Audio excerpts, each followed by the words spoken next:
আজকের ভিডিওতে আমরা হিন্দু ম্যারেজ অ্যাক্ট 1955 এর section 9 restitution of conjugal rights এটার ব্যাপারে আমরা ডিসকাস করব। এটা একটা খুব ইম্পর্টেন্ট সেকশনস।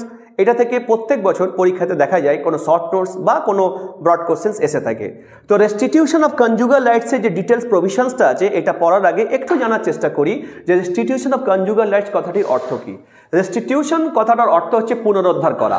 কনজুগাল রাইটস মানে বৈবাহিক যে অধিকার, হাজব্যান্ড এবং ওয়াইফের মধ্যে ম্যারেজের পরে হাজব্যান্ড এবং ওয়াইফের মধ্যে কিছু মিউচুয়াল রাইটস এবং কিছু মিউচুয়াল লায়াবিলিটিস তাদের মধ্যে তৈরি হয়। সেই মিউচুয়াল রাইটস এবং লায়াবিলিটিস যদি কোনোভাবে কোনো ক্ষেত্রে যদি হ্যাম্পার হয়ে থাকে, যদি কেউ কোনো নিজের রাইটস এক্সারসাইজ করতে না পারে, সেক্ষেত্রে সে তার নিজের রাইটটাকে পুনরুদ্ধার করার জন্য যে মামলা করতে হয় that is restitution of conjugal rights. এবং এই মামলাটা কে করতে পারে, কোন পরিস্থিতিতে করতে পারে, সেটার ব্যাপারে সেকশন 9 এর মধ্যে এক্সপ্লেন করা আছে। আমরা হিন্দু ম্যারেজ অ্যাক্ট 1955 এর সেকশন 9 এর মধ্যে কিভাবে সেটাকে এক্সপ্লেন করা আছে আমরা সেটাকে একটু জানার বা বোঝার চেষ্টা করি।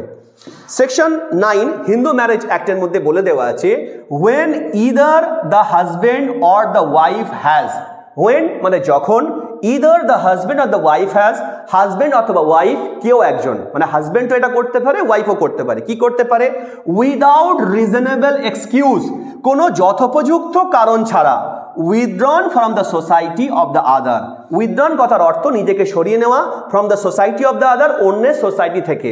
তাহলে when either the husband or the wife has, যখন হাজব্যান্ড এবং ওয়াইফ যে কেউ উইদাউট রিজনেবল এক্সকিউজ কোনো যথোপযুক্ত কারণ ছাড়া, withdrawn from the society of the other অন্যের সোসাইটি থেকে যখন নিজেকে উইথড্র করে নিচ্ছে, দেন তখন কি হচ্ছে, হাজব্যান্ড যদি নিজেকে ওয়াইফের কাছ থেকে সরিয়ে নেয় বা ওয়াইফ যদি নিজেকে হাজব্যান্ডের কাছ থেকে সরিয়ে নেয়, তাহলে একজন তো কেউ ভিকটিম বা এগ্রিড পার্সন হচ্ছে। যে এগ্রিড পার্সন, সে এগ্রিড পার্সন কি করতে পারে, the aggrieved person party may apply, may মানে পারে, অ্যাপ্লাই মানে আবেদন করতে পারে। তো আবেদন করতে পারে, কার কাছে আবেদন করবে, কিভাবে আবেদন করবে তার ঠিক পরেই বলে দেওয়া আছে, by petition to the district court. তাহলে ডিস্ট্রিক্ট কোর্টে একটা পিটিশন ফাইল করার মাধ্যমে আবেদন করতে পারে। কে পারে না, এগ্রিড পার্টি এটা করতে পারে। কেন এই পিটিশনটা ফাইল করছে ডিস্ট্রিক্ট কোর্টে, for restitution of conjugal rights, তাদের কনজুগাল যে রাইটস বৈবাহিক যে অধিকার সেটাকে পুনরুদ্ধার বা রেস্টিটিউশন করার জন্য আবেদন করছে। তাহলে ফার্স্ট যে পোর্শনটুকু আমরা এতক্ষণ ধরে পড়লাম সেখানে কি পড়লাম, যে when either the husband or the wife has, যখন হাজব্যান্ড এবং ওয়াইফ উইদাউট রিজনেবল এক্সকিউজ কোনো যথোপযুক্ত কারণ ছাড়া, withdrawn from the society of the other অন্যের যখন সোসাইটি থেকে নিজেকে সরিয়ে নেয়, then the agreed party may, agreed party পারে আবেদন করতে, by filing a petition to the district court for restitution of conjugal rights, একটা ডিস্ট্রিক্ট কোর্টে পিটিশন ফাইল করার মাধ্যমে কনজুগাল যে রাইটস আছে সেটাকে রেস্টিটিউট করার জন্য সে কি করতে পারে, আবেদন করতে পারে। আবেদনপত্র তো কোর্টে জমা হয়ে গেল, এবার কোর্টের কিছু ডিউটিস রয়েছে। সেকেন্ড পার্টের মধ্যে কোর্টের কি কি ডিউটিস রয়েছে আফটার রিসিভিং দ্য পিটিশনস সেটাই উল্লেখ করে দিয়েছে, এবং আমরা জানার চেষ্টা করি যে কোর্ট এবারে কি করবে।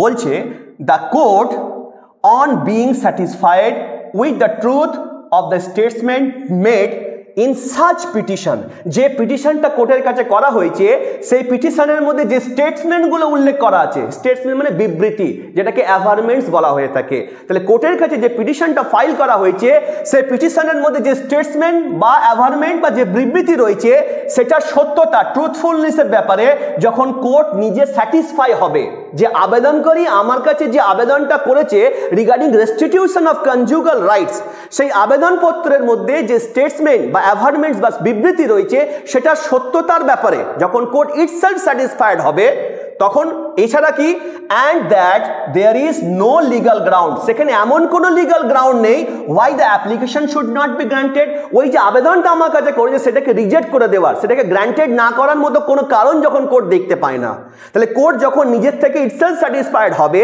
যে পিটিশনটা আমার কাছে ফাইল করা হয়েছে এর মধ্যে যে স্টেটসমেন্ট রয়েছে, যে অ্যাভারমেন্টস রয়েছে এর সত্যতার ব্যাপারে যখন কোর্ট নিজে, যখন কোনো রকম সন্দেহ থাকবে না, ট্রুথফুলনেসের ব্যাপারে কোর্ট যখন কনফার্ম হয়ে যাবে এবং দেখবে যে আবেদনটা করেছে এটাকে রিজেক্ট করে দেওয়ার মতো কোনো লিগাল গ্রাউন্ড যখন কোর্ট দেখতে পাবে না, তখন কোর্ট কি করতে পারে, মে ডিক্রি, তখন পারে কোর্ট একটা ডিক্রি, এই ডিক্রি কথার অর্থ কি, রায়, তখন কোর্ট তার একটা রায় দিতে পারে, কিসের জন্য, for restitution of conjugal rights accordingly, তখন সে নির্দেশ দিতে পারে যে কনজুগাল রাইটসটাকে রেস্টিটিউট করার জন্য।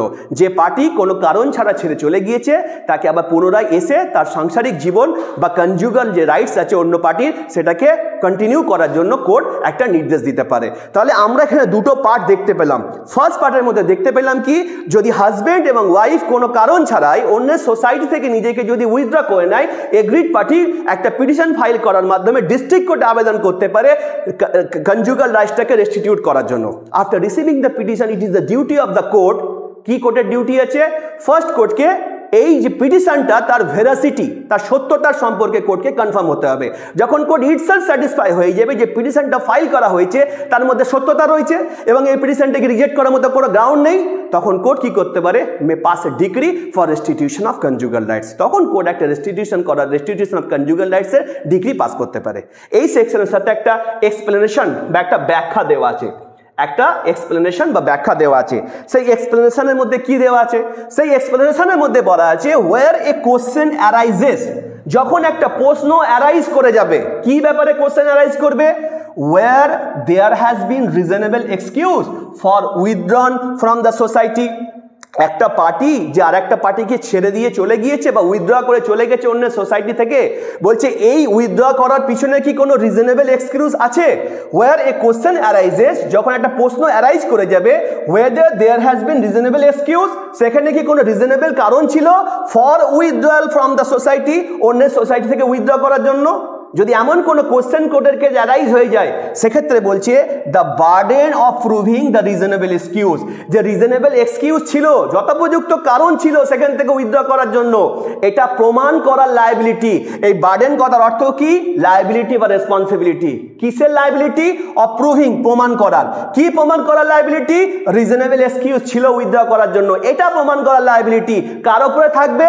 বলছে shall be on the person who has withdrawn from the society of the others.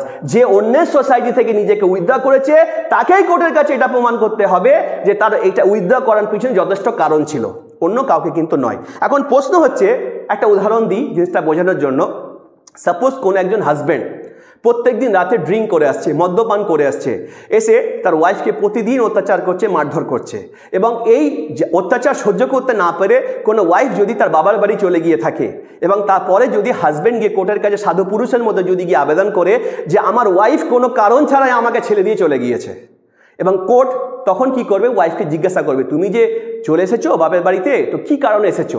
যদি এটা প্রমাণ করতে পারে যে হাজব্যান্ড প্রত্যেক দিন ড্রিঙ্ক করে এসে আমাকে মারধর করছে, তাহলে কিন্তু কোর্ট রেস্টিটিউশনের অর্ডার দেবে না। কিন্তু যদি কোনো কারণ ছাড়াই যদি ওয়াইফ চলে গিয়ে থাকে, সেক্ষেত্রে কিন্তু কোর্ট রেস্টিটিউশনের অর্ডার দেবে। তো সেই জন্য কি কারণে একজন ব্যক্তি উইথড্র করেছে সেটা কাকে প্রমাণ করতে হবে? যে নিজেকে উইথড্র করেছে অন্য সোসাইটি থেকে, বার্ডেন অফ প্রুভিংটা তার উপরেই থাকবে এটা প্রমাণ করার জন্য যে সে যে নিজেকে উইথড্র করেছে তার পিছনে যথেষ্ট রিজনস বা কারণ রয়েছে।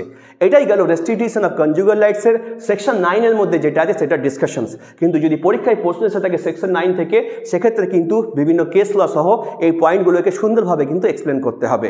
এই ব্যাপারে পরবর্তীতে আমরা ভিডিও আপলোড করব। আপাতত সেকশন 9 এর যে প্রপার এক্সপ্লেনেশন সেকশন 9 এর মধ্যে কি রয়েছে এটা জানাটা কিন্তু খুব জরুরি। যে কোনো নোটস বা স্টাডি মেটেরিয়ালস বা যে কোনো কিছু পড়তে গেলে সবার আগে যেটা বেয়ার অ্যাক্টের মধ্যে রয়েছে সেই সেকশনটা কিন্তু জানাটা খুব জরুরি। আমরা সেটাই চেষ্টা করছি স্টুডেন্টদেরকে অ্যাকচুয়ালি বেয়ার অ্যাক্ট কীভাবে পড়তে হবে, কীভাবে পড়লে স্টুডেন্টদের মনে থাকবে, সেটাকেই আমরা হেল্প করার চেষ্টা করছি। তো পরবর্তীতে আমরা বাকি সেকশনসগুলোর জন্য যেগুলো আছে হিন্দু ম্যারেজ অ্যাক্ট 1955 এর আমরা আপলোড করতে থাকবো। তোমরা চাইলে এগুলোকে ফলো করতে পারো। Thank you very much. আজকে এখান পর্যন্ত।